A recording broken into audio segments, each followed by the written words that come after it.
Pemirsa yang berbahagia, terima kasih masih menyimak program Hazana Timur Tengah. Mari kita lanjutkan dialog bersama Bapak Muhammad Syaukilah. Baik Pak, konflik Suriah menjadi problematika internasional yang sangat tragis dan menyedihkan Pak. Jutaan warga Suriah mengungsi ke berbagai negara di sekitarnya. Bahkan tadi seperti kata Bapak ada 3,5 atau 3,6 juta pengungsi di perbatasan Turki Suriah. Nah, bagaimana pandangan Bapak terhadap masalah pengungsi di Suriah ini Pak? Ya, terima kasih Mas Baik. Jadi memang ini menjadi keprihatinan kita bersama karena dari konflik itu muncul pengungsi. Orang terpaksa keluar dari kampung halamannya, tercerabut dari akar kebudayaannya, keluar dari wilayah di mana mereka besar dan lahir, sehingga itu menyebabkan peradaban di kawasan timur Suriah itu menjadi kurang kondusif gitu.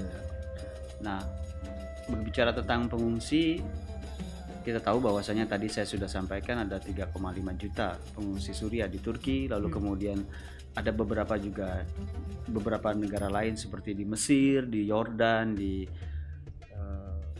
Lebanon, juga banyak pengungsi dari Suriah ini, dan juga mereka berupaya untuk masuk ke Eropa, ya, ke Eropa, ke Jerman, ke beberapa negara di Eropa karena mereka menginginkan ada kehidupan yang baru dari kehidupannya gitu.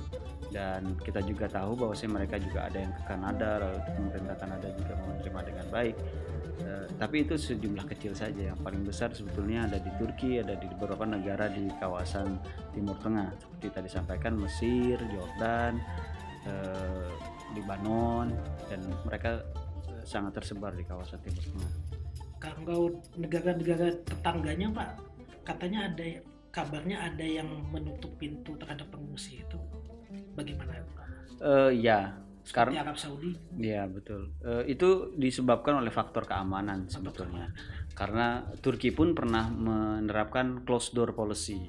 Jadi closed door policy itu menutup perbatasan untuk menghambat kelompok militan masuk ke negaranya, dan itu di kebijakan itu juga ditemui di beberapa negara di Timur Tengah dan juga negara di Eropa tentunya, karena beberapa kali terjadi serangan teror di Eropa, disebut saja misalnya di Perancis, lalu kemudian di Belgia, dan itu mereka menggunakan jalur pengungsi untuk masuk ke Eropa gitu. Jadi itu mengapa menjadi kekhawatiran dari beberapa negara di sekitar kawasan Timur Tengah dan negara di kawasan Eropa gitu.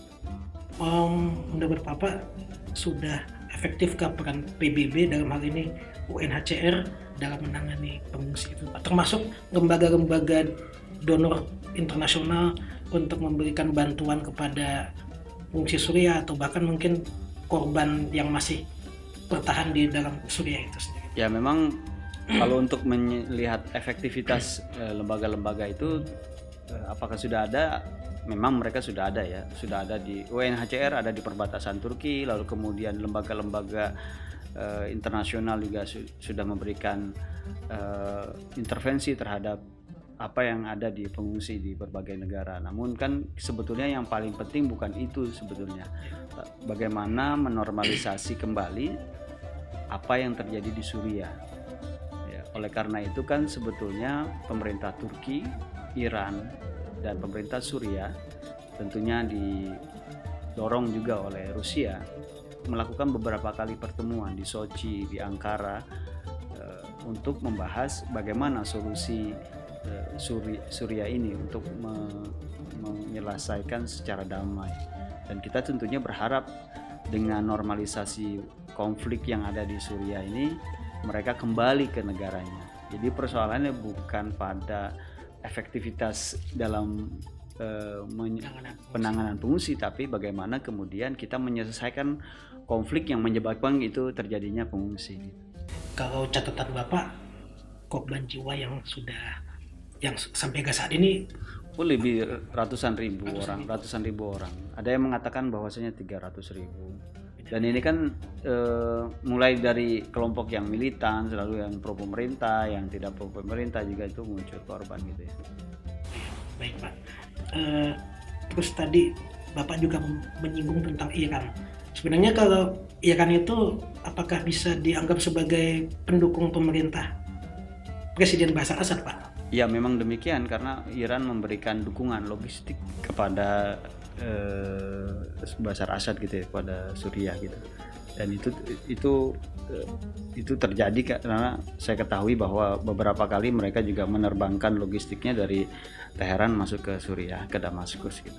Berarti Iran punya kepentingan tertentu ya Pak ya di Suriah ya Pak ya? Ya memang kalau dilihat dari konflik konfigurasi politik yang ada di Timur Tengah, ada semacam persaingan ya, kompetisi antara Sunni dan Syiah.